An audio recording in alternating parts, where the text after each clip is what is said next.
Fakes, phonies, disguised as Gnostic teachers. Throughout history, there have been those who have sought to exploit spirituality for their own gain, masquerading as teachers of truth while leading others astray.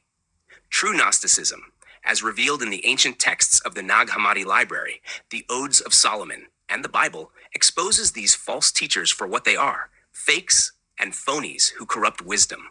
As Jesus demonstrated in John 2:15, sometimes such deception requires forceful correction. So he made a whip out of cords and drove all from the temple courts, both sheep and cattle. He poured out the coins of the money changers and overturned their tables. The problem of counterfeits. This world is filled with fakes, phonies, and imitations. Yet, as Jesus taught in the Gospel of Thomas, saying 57, truth and falsehood often coexist, making discernment essential. The kingdom of the Father is like a man with good seed. His enemy came at night and scattered the seed of weeds in with the good seed. The man did not let them pull out the weeds, but said, "Don't do it. You might pull out the grain along with the weeds. During the harvest, the weeds will be obvious, and then they can be removed and burned." In Matthew 13:36-43, Jesus explained that the weeds represent the sons of the wicked one sown by the devil, and their judgment will come at the end of the age. Until then, false teachers will persist, their deception evident in their works. False teachers and corruption.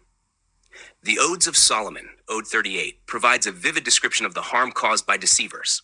And the corrupting of the corrupter I saw when the bride who was corrupting was adorned, and the bridegroom who corrupts and is corrupted.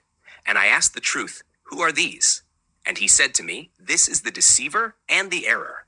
And they imitate the beloved and his bride, and they cause the world to err and corrupt it." These false teachers lead others into spiritual intoxication, causing them to vomit their wisdom and lose understanding. They abandon their followers in confusion, leaving them without true knowledge. On the Origin of the World also warns of the influence of demonic forces. Let us return to the aforementioned rulers so that we may offer some explanation of them. Now, when the 7 rulers were cast down from their heavens onto the earth, they made for themselves angels, numerous, demonic, to serve them. And the latter instructed mankind in many kinds of error and magic and potions and worship of idols and spilling of blood and altars and temples and sacrifices and libations to all the spirits of the earth. This passage reveals that the origin of many false teachings lies in the rulers, archons, who deceive humanity with practices that lead away from true gnosis. Modern pseudo-Gnostics. In recent times, figures like Aleister Crowley and Samael Aun Weor have emerged, claiming to teach hidden truths. Crowley, a notorious occultist, promoted practices tied to ceremonial magic and self-deification, far removed from the teachings of the Nag Hammadi scriptures. Similarly, Samael Aun Weor, born Victor Gomez Rodriguez, claimed to be a Gnostic teacher but infused his teachings with occultism, astrology, and mysticism. These individuals, along with self-proclaimed prophets like Sylvia Brown, have misled many, peddling spiritual deception for fame and profit. Proverbs 23, 1-3 offers a warning against such corrupt teachers.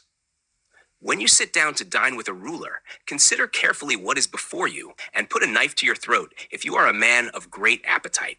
Do not desire his delicacies, for it is deceptive food. Their teachings are like deceptive food, tempting but ultimately poisonous. The counterfeit church. The Roman Catholic Church, which claims exclusive access to the mysteries of God, has also been criticized as a counterfeit.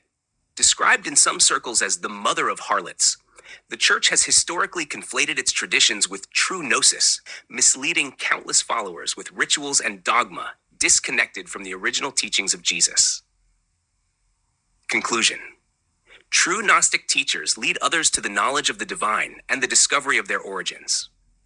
As the Odes of Solomon reminds us, "I have been made wise so as not to fall into the hands of the deceivers. And I myself rejoiced because the truth had gone with me. For I was established and lived and was redeemed, and my foundations were laid on account of the Lord's hand." Discernment is key in separating truth from error. Teachers who profit from their lessons, advocate blood sacrifices, or distort scripture cannot be trusted.